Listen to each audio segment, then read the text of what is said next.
Welcome to the NBA Coast to Coast podcast brought to you by thelines.com. Coming to you from the West Coast, Josh Lander, joined by Nate Weitzer. He's on the East Coast, and we are looking at 15 games for our Play Up Props episode here tonight. Nate, we've got every single team in the NBA going ahead of Election Day on Tuesday. Definitely want to make sure to subscribe to that page. We've got player props in this episode, also got best bets up in a separate one. And we're bringing both of those to you each and every weekday this season. So continue to follow along. Also want to let you know about the exclusive partnership with BetMGM that we have at thelines.com right now. New customers sign up. You can get up to $1,500 in bonus bets if your first bet doesn't cash, plus an extra $50 bet guaranteed no matter what. It's a limited time offer though. So sign up today and use that promo code, TheLinesYT50, and that gets you that special link to go right ahead and get what you need there from BetMGM. Nate, let's go ahead and jump right into your first play up prop. Fast becoming one of your favorite players, might I say, Bilal Coulibaly. Yeah, he's been a hot pickup in fantasy for sure. Definitely coming on, filling the void for Danny Avdia. But I'm just taking the rebounds here over 5.5. Not trusting him to score on a Draymond Green defense necessarily, but I think there will be enough pace in this game that 5.5 is a bit mispriced. With Kyle Kuzma out, I mean, we've seen the rebound chances go up from under 10 to 13.5 these last two. He's grabbed 8.5. Coulibaly, 3 of those have been contested.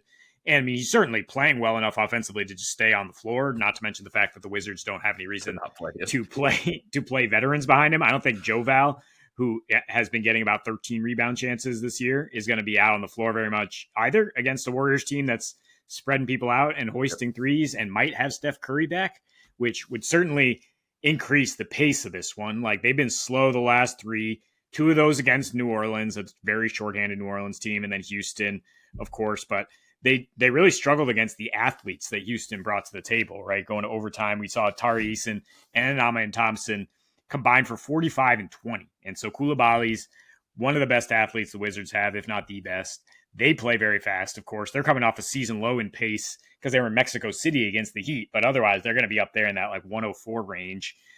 They allow 60 rebounds. They grab 51.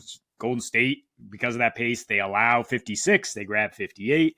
So there's just a lot of opportunities for an athletic dude like Bilal to just be able to come down with some boards here in an up and down game. Yeah, you reminded me, I can throw out a little bonus play too, not from this game, but I like Jabari Smith because you mentioned those athletes having good success against the Dubs. I like Jabari Smith in that Houston game versus the Knicks as well. He showed his ability to get boards. I like over 6.5 rebounds for him. Just kind of reminded me of it, so I thought I'd throw out a little bonus play there. Bilal is great. The key here is Kuzma's out to the point that you're making. That's been very correlated with his jump in rebounds and he's still being priced like the dude who is, a fringe rebounder that averages around 4 to 5 a game. He's too important to the rebounding when you don't have Kuz on the floor. And to your point, Joval, not a good matchup unless Kevon Looney gets in there. And Looney has played 1 game this season for real. And that was the one where I bet on Trace Jackson Davis. So fun. Let's go to bet number 2 here. Talk about Keegan Murray. Which is what comes in the stadium when he scores. Over 13.5 for Keegan. I'm not waiting on the Kevin Huerter news for Red Velvet. He is questionable, and I would love for him to not play. But I'm getting ahead of it a little bit because this should be about 14, 15.5, and I think we're getting a point or two of value from Keegan Murray at 13.5 points, something that he's done so far this season in all but 2 games. And Miami is a perfect opportunity. It's really interesting. Both these Miami and Kings defense actually play very similarly on defense, which is pressure the ball, force it to the corners, and leave spot ups, to be honest. Both these teams have been susceptible to that, not only just this year. This is Mike Brown and Eric Spoelstra's thing. They pressure the crap out of the ball. They are happy to double it and force the ball. If you have a good ball handler and a scoring point guard, right, who's the lead ball handler, then the Kings and the Heat want that ball out of that person's hands, which forces it down to the corners, places like that where Keegan Murray is going to be waiting. I mean, if you talk about Keegan Murray being forced to the corner, this is the year more than ever because you've got DeMar DeRozan up on the wing and you've got no more Harrison Barnes, whose job was to stand in the corner and occasionally go down onto the block as the 4. Well, Keegan Murray, not really doing much of work on the block, but he is great cutting to the basket where he gets points off of that this year. And he's very good, obviously, as a spot-up shooter. 2 things you can get versus the Heat. You can get some backdoor cuts and you can get some spot-up shooting. Last year, they were just as bad, actually worse. Than right now, they're 12th in spot-ups, but they were second to worst before they played the Wizards the last game that they played, right? So that definitely skewed things positively in their favor. So now being 12th best or worst at spot up is not even really that accurate. I would say they're definitely bottom 10 still. Last year, they gave up the second most points per game to spot up shooters. the way the defense works. Without Huerter, 2 more field goal attempts per game for Keegan. Both of those field goals happen to be threes because he's taking 2 more threes per game, and he's making one of them, which is why he's averaging 3 more points per game without Kevin Huerter. So a little bit of hood math to keep it simple for you. And the 3 points are also very clear that Miami is not prioritized defending the 3-point line just yet. I don't know if they don't want to get Bam into foul trouble, if they're trying to keep, but normally they have no problem like running people off the line into Bam Adebayo. This year, they're giving up the third most makes from three, third most attempts from 3 so far, 10th most makes. So they're still playing pretty good defense on the perimeter when they get out there, but it takes them a minute to get out there. Third most threes that are getting hoisted up against them, and the 9th fewest points per game to pick and roll ball handlers for Miami. So just to prove further that they're pressuring the ball, get it out of that person's hands. De'Aaron Fox, probably a little bit better for the assists than the points tonight would be my guess, but I'm still trying to figure out this Miami defense a little bit. I just know that Keegan Murray is a good look against them. Yeah, I mean, something to consider is this is you can basically call this a back-to-back for Miami. I mean, flying back from Mexico City, playing a game at 7,500 feet, and that's going to be pretty exhausting when you go again 2 days later. So I definitely would lean towards the Kings here and expect them to have some success against a tired team. So yeah, player props for sure on that side. Let me fade LeBron James under 40.5 PRA is juiced up, but I mean, I'm fine with 39.5 if you want to get a little better price. I just don't think he's going to get up for this spot at Detroit. The last 2 for the Lakers were blowouts against Detroit last year.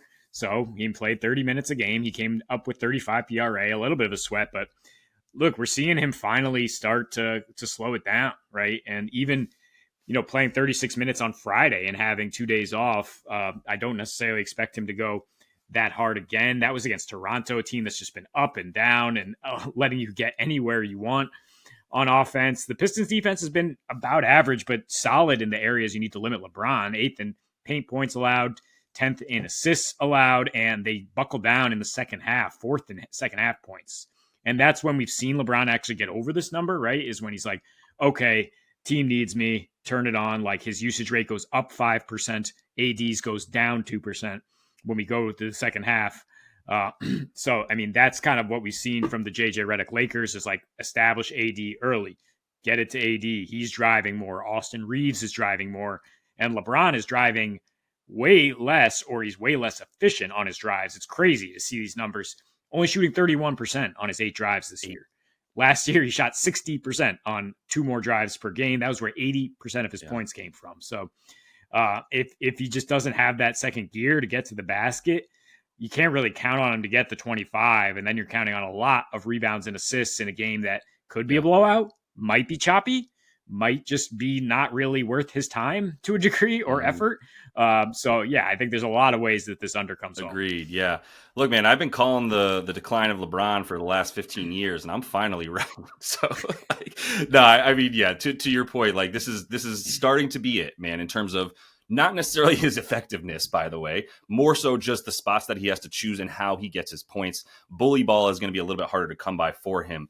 And to your point, LeBron, the Lakers in Detroit, swing state, day before the election. I don't know. You do the math, but I'm just saying it's going down. And seriously though, like this is not a game that you get up for. And this Detroit defense, yeah, I don't believe in it, to be honest. I mean, the Knicks put up 120, 135 against them. Like their team's capable of scoring. The Lakers are playing fast. Lakers ain't playing no D either, to be honest. Like bottom 7 in defensive rating this year. So that game might be a little bit closer than we think. I don't really know what to do with it yet with Detroit. And this Lakers team is clearly just like, I believe in what JJ's doing. Part of it is LeBron doesn't need to do everything to the point that you're making. So this is definitely not the moment in time to take it over for LeBron James in November. But let me close it out with Scary Terry. I'm actually just going back to that Kings game. Had a couple other looks that I was leaning between. I considered some Jordan Poole unders against a very good Golden State Warriors defense. Probably could have brought that up when you mentioned Coulibaly, but just had a number of plays today with so many games. I wanted to at least say I do like a fade of Jordan Poole today if you're going to bet on that game. But let me take the Terry Rozier over 15.5 points. And I'm breaking my rule of not betting on the Heat here, but it's not like I'm betting on Jimmy Butler. So I know that this player is going to try because I have not yet seen Jimmy Butler try this season. I cannot get my head around it. Terry Rozier, though, is trying. He's touching the ball more than anybody on this team. He's got the longest amount of time with the ball in his hand on this team. It's actually not even close. I really thought that I was going to go see Tyler Hero, just the clear cut point guard of this team. And while he is in position and play tile and play type and play style for Tyler Hero, Terry Rozier playing as the 2 guard has still got the ball in his hands way more. Sac is also allowing the most points per game to spot up shooters. I mentioned they were similar to Miami. They just happen to be worse at defending spot ups. Terry Rozier is scoring 9.5 points per game off of the spot up play. So we know that he's not necessarily standing there waiting for the ball, but he's in the position one pass away from Tyler Hero. And if Jimmy Butler ever gets involved, Jimmy Butler as well. And so that leads Miami in spot up shooting. 30% of his points also come from the corner 3. Another great spot to score against Sac, who allows the most made shots from the corner, either corner. And Sac is also similar to Miami, allowing a ton of assists to point guards, not a lot of points to point guards. 5th fewest points per game to the position, 9th most assists to the position. So the complete opposite of the Houston Rockets defense that I spoke about in the other video, which will be trying to defend Jalen Brunson. This defense does pressure the crap out of the ball and does double it and does leave spot up shooters so that they can get their shots and assists from that point guard. So I'm going to go ahead and take Terry in this one. I considered Jovic, but because he's also shooting even higher percentage of his shots from the corners, he is starting. But the minutes fluctuate for guys like Jaquez and Jovic. The only guys you can guarantee on those minutes, Bam, Tyler, Terry, and Jimmy when he shows up mentally. So I'll go with the guy who I know is going to get the usage in the minutes. Yeah, I like how it's basically correlated to fading Jimmy Butler because, he's just, is he going to bring it? It's what I was talking about with them just coming back from Mexico. I don't think so. I wouldn't count on it. I mean, Tyler Hero might have elevated usage, but this offense has basically just been the 2 of those guys, in terms of creating a shot. Like Bam has not shown up offensively yet in this season either. And that's the bigger head scratchers. Like we know Jimmy's going to ease his way in, but where's Bam at? He was supposed to add stuff to his game and really give them a lift on that end, and it just hasn't been there. Yeah, where's the 3-point shooting? We're seeing a lot more Drew Smith coming in to be a ball handler, which is also taking away Bam's playmaking a lot as well with the backup unit that we've seen before. So yeah, I don't know what to make of it, but I agree that he's actually got bad numbers too. Bam does career-wise against Domas, not exactly a defensive stopper, but Bam has not had success against someone that like Domas. So that is all the time that we have for you today and on Monday. No games on Tuesday, so get out and vote. But we are going to be looking at all 15 tonight. Check out the Best Bets episode that we have alongside our play of props here. Until we see you next, happy betting.